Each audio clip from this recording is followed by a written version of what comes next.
코로나19 오미크론 변이 확산, 하루 신규 확진자 3월에는 20만 명 돌파.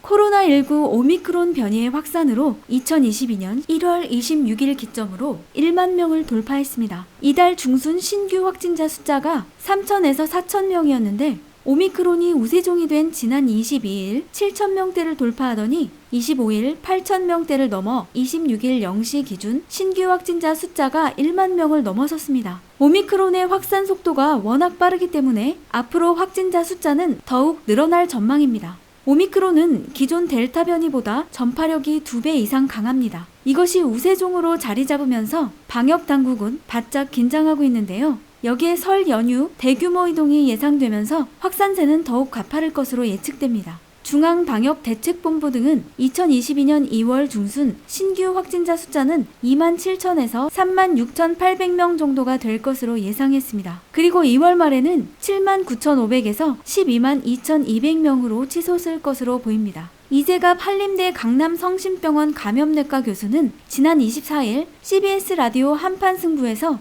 지금 수준의 거리두기와 진단체계를 가지면 3월에 20만 명 이렇게 늘어날 수 있다는 해석이 나오고 적어도 3개월 정도 고생하고 유행이 꺾일 것 같다고 예측한다고 말하기도 했죠. 해외에서 우리나라를 바라보는 시선도 비슷합니다. 최근 미국 워싱턴 대학교 보건개량연구소는 우리나라 오미크론 변이 정점을 2022년 2월 25일로 예측했는데요. IHME 관계자는 KBS와의 인터뷰에서 한국은 2월 25일 14만 5천 명의 하루 신규 확진자를 기록하며 정점을 찍을 것이라고 전망했습니다. 확진자 숫자는 비공식 확진을 포함한 수치라고 하네요. 무증상 확진자 등 집계되지 않은 확진자를 제외하면 공식 통계는 이보다 적을 것이라고 얘기했습니다. 다만 IHME는 확산세가 꺾인 후 풍토병이라고 할 수 있는 엔데믹까지 3개월 정도 걸릴 것으로 봤습니다. 미국은 이달 말이 코로나19 사태의 정점이 될 것이고 4월 말에는 엔데믹으로 전환할 것이라고 내다봤습니다. 이를 우리나라에 대입한다면 2월 말 정점에 올라서고 5월 말쯤 대유행이 끝으로 간다는 것입니다.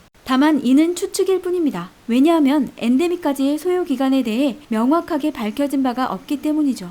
또한 오미크론이 델타 변이보다 증상이 다소 가볍다고 하지만 여전히 코로나19 바이러스라는 점입니다. 아울러 또 다른 변이가 나타날 수 있기 때문에 매우 조심해야 합니다. 앤서니 파우치 미국 국립알레르기 전염병 연구소 소장은 언젠가는 코로나19가 일반적인 호흡기 감염병이 되겠지만 아직은 더 위험한 변이의 출현 가능성이 있다고 지적했습니다. 코로나19 터널의 끝이 보이기 시작한 것은 사실이지만 그렇다고 우리가 안심하고 있을 때가 아니라는 얘기죠. 그러니 마스크는 항상 착용하고 손 씻기의 생활화는 반드시 해야 합니다. 30초간 흐르는 물에 손을 비누로 씻는 것을 잊지 말아야 합니다. 아울러 백신 접종도 잊지 말아야 합니다. 인류는 그동안 수많은 감염병을 접해왔고 그리고 그 속에서도 생존해왔습니다. 코로나19가 우리의 일상생활을 바꾼 것도 사실이지만 인류는 늘 그래왔듯이 생존할 것입니다. 구독과 좋아요, 알림 설정해주세요.